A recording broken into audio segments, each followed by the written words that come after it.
Hi everyone and welcome to aVRjourney channel. My name is Cécile Eskenazi. I am your host and you are watching my show called My VR Journey into the Oculus Launch Pad. I'm going to tell you everything that happened this week in the making of my first VR experience called Capoeira World VR. If you need to, and this is week 7 of that show, and if you need to catch up with previous week's episodes, it's all on the playlist on YouTube if you're watching this on YouTube, or on Facebook as well. So that's youtube.com/aVRjourney and facebook.com/aVRjourney. Right, so week 7, what happened? I had captured a lot of footage at 2 events. One was an open road in Stanford, and another one was the Capoeira Batizado in Berkeley. And I had to stitch all this footage with my little fingers. So I've been doing a lot of stitching, actually using a software on my laptop called Cyberlink. It's Action Director. I think I got it wrong last week. I think I said Power Director or Action Editor, whatever. It's Action Director. Is it? So the good thing is that now I have a bunch of 360-degree video footage available for review. So that's another step that takes a bit of time. So it's like watching the videos and seeing what they're like, which ones need to go into the final edited piece, which one should not. There are some on which the sound is good but the image is not so good, and vice versa. It's actually more the other way around, where the sound is an issue. So I'm reviewing all this, and what I did is I transferred a few of those files so I could view them in a VR headset. And it's been quite an experience, watching my own footage in the VR headset was pretty special. And what was also special was that in VR, when you watch something in the VR headset, most things look bigger than they are or closer than they are.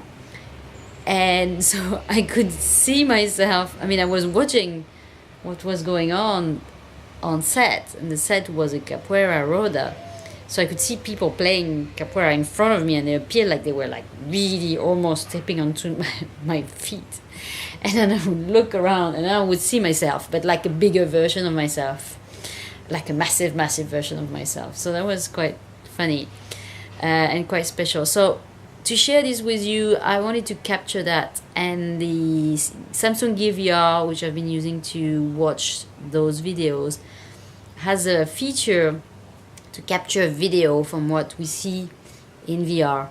So the video was 360, but I was in VR watching it, and the output is a 2D video. So it looks like a normal video, as if I was capturing with my phone like this, except that I can go back and be the director of that video like over and over again. So I could choose to look here or there, or just rotate or whatever, and I will have a different video output every time.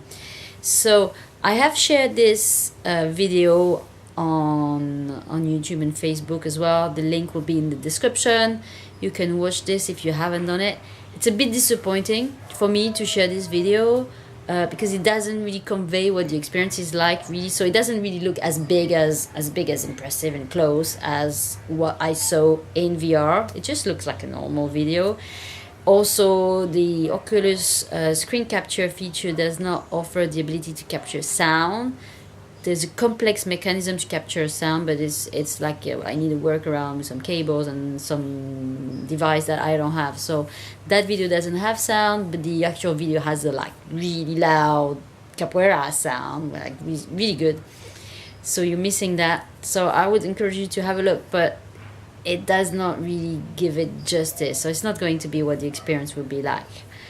But at least, so I've had this footage I could review. I uncovered an issue that I was not aware of before. So that software I use for stitching, when I use it on the laptop, it actually flips the video around. So if I capture a video With the 360 camera, there's always a front camera and a rear camera. Even though it captures 360, sometimes we like people to start viewing from somewhere because there's more action somewhere.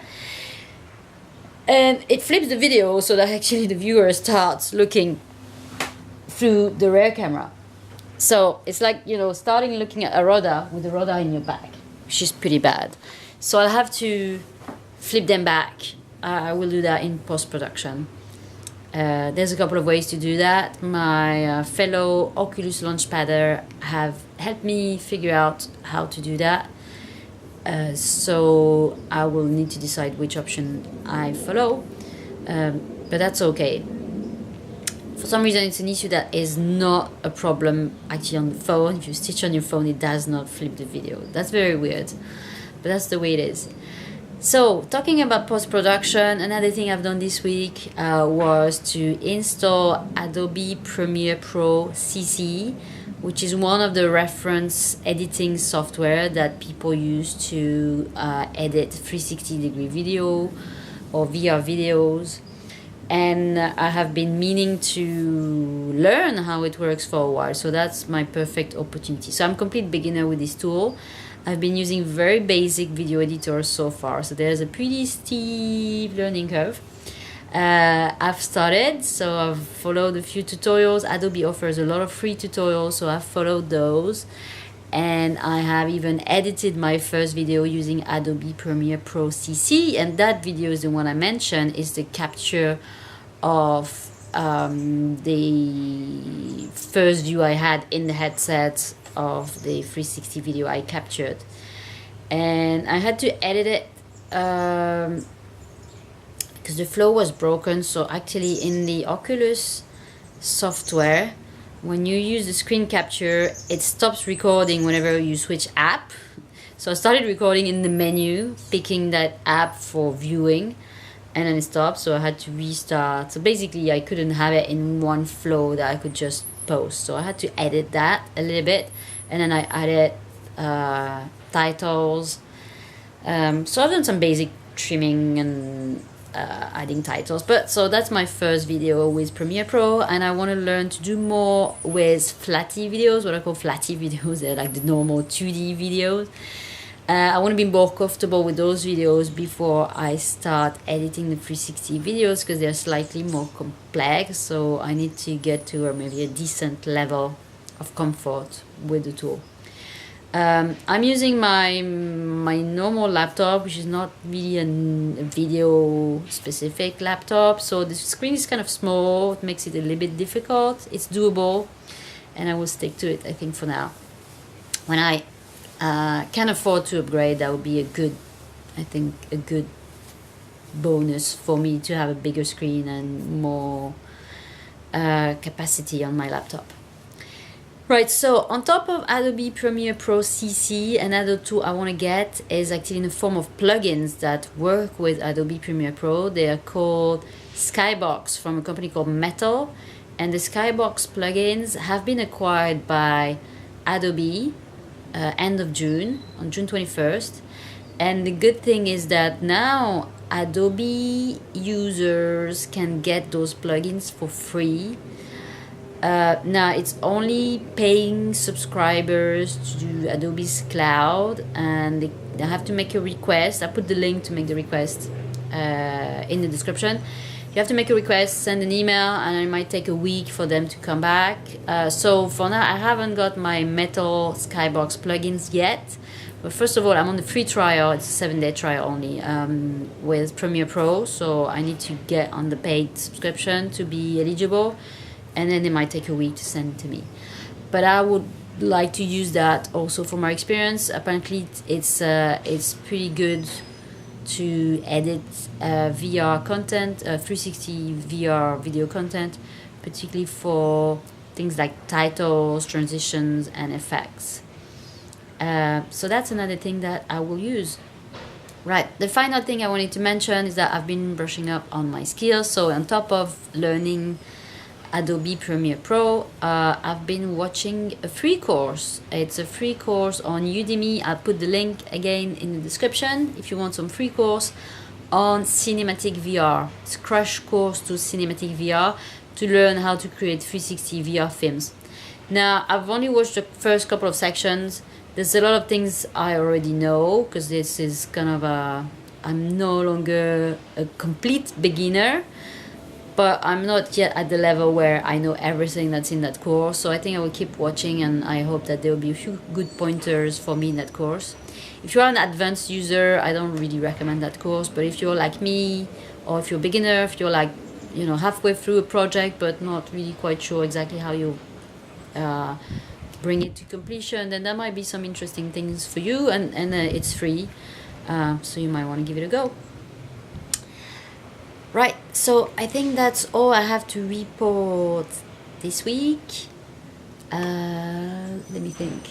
Yeah, I think that's pretty much it. So coming week, more editing, and what I've been procrastinating on for a few weeks now is to create the app, the Wrapper app with the menu, so that people can choose the episodes they want to watch in VR before they jump into the video.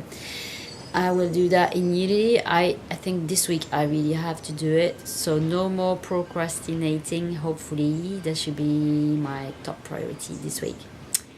Well, you can find out next week if I've managed to do it or if I've procrastinated even more.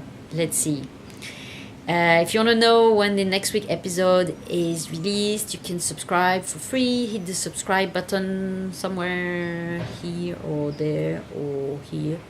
You'll find it on YouTube, or like the page on Facebook. And I also publish written blog posts about the same stuff on Medium. You can follow me on Medium, the same handle, aVRjourney. I'm also on Instagram and Twitter. Feel free to follow me, and if you enjoy those videos, then do me a bit of a shout out, write a comment, like it, share it, subscribe. All of those things, they are very welcome.